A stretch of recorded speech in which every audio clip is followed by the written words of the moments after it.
Welcome to waves media Telugu. Srungavarapukota మండల న్యాయ సేవా కమిటీ ఆధ్వర్యంలో జాతీయ న్యాయ సేవ దినోత్సవం సందర్భంగా స్థానిక శ్రీ వివేకానంద జూనియర్ డిగ్రీ మరియు పీజీ కళాశాల న్యాయ అవగాహన సదస్సు జరిగింది. ఈ సదస్సుకు జూనియర్ సివిల్ జడ్జి మరియు మండల న్యాయ సేవా కమిటీ చైర్మన్ కుమారి బి కనకలక్ష్మి అధ్యక్షత వహించారు. న్యాయమూర్తి మాట్లాడుతూ న్యాయ సేవాధికారి చట్టం 1987లో ఏర్పడినప్పటికీ దేశమంతటా పూర్తి స్థాయిలో 1995 నవంబర్ 9 నుండి అమల్లోకి రావడం జరిగిందన్నారు. ఎవరైనా మండల న్యాయ సేవా కమిటీ ద్వారా ఉచితంగా న్యాయ సేవలను వినియోగించుకోవచ్చు అన్నారు. సమయాన్ని వృధా చేయకుండా చదువుతో పాటు జీవ నైపుణ్యాలను పెంపొందించుకోవాలని విద్యార్థులకు హితవు చెప్పారు. కార్యక్రమానికి శృంగవరపుకోట న్యాయవాదుల సంఘం ఉపాధ్యక్షులు బి వెంకట్రావు, సీనియర్ న్యాయవాదులు Allu Satyaji, B Satyanarayana, Varadi Eshwarrao, WS Sharma, Bobbili Ramakrishna, M Anuradha, sub inspector of police Satyanarayana, POCSO, వాల్దా బాల్య వివాహాల, సైబర్ నేరాలు, న్యూసెన్స్, నార్కో డ్రగ్స్ తదితర చట్టాల విద్యార్థులకు అవగాహన కల్పించారు. మండల సేవా కమిటీ సిబ్బంది కె శ్రీనివాసరావు, న్యాయవాదులు ఆర్ సత్యనారాయణ, జి చిట్టిబాబు, శివ విద్యార్థులు పాల్గొన్నారు.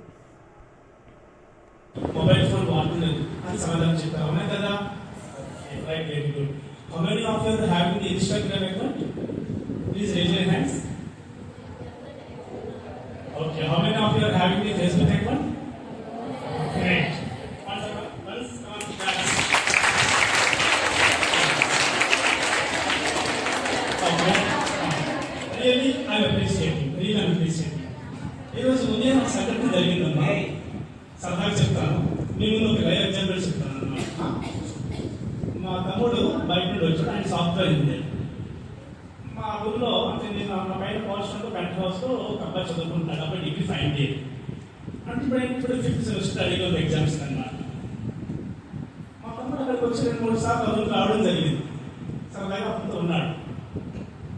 నైట్ ఏం చేశాడు, అతను ఫోన్ తీసుకొని ఆ అబ్బాయి తర్వాత ఫోన్లోని ఏవైతే ఉన్నాయో ఇన్స్టాగ్రామ్ అకౌంట్స్, ఫేస్బుక్ అకౌంట్స్, తర్వాత గేమ్స్ ఇవన్నీ యాక్షన్ రేట్ చేశాడు.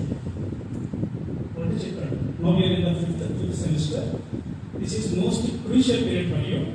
ఈ సంవత్సరం కానీ దాటిపోతే మాత్రం ఒక పాస్ అవ్వలేకపోతే నువ్వు సప్లిమెంటరీ అయిపోతావు, నీ లైఫ్ పాడైపోతుంది. అక్కడ జ్వరం ఉంది కాబట్టి ఆయన యొక్క వెల్ఫేర్ రీత్యా అంత గొడవగా వ్యవహరించినప్పటికీ కూడా అతని యొక్క శ్రేయస్సును దృష్టిలో పెట్టుకుని అలా చేయడం జరిగింది.